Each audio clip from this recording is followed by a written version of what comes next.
पाती खोलो के वाला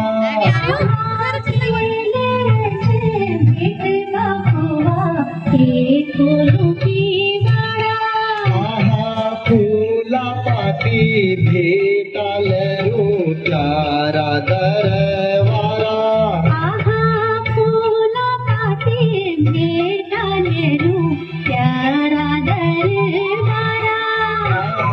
खोली दे माता खोला भवानी धार माके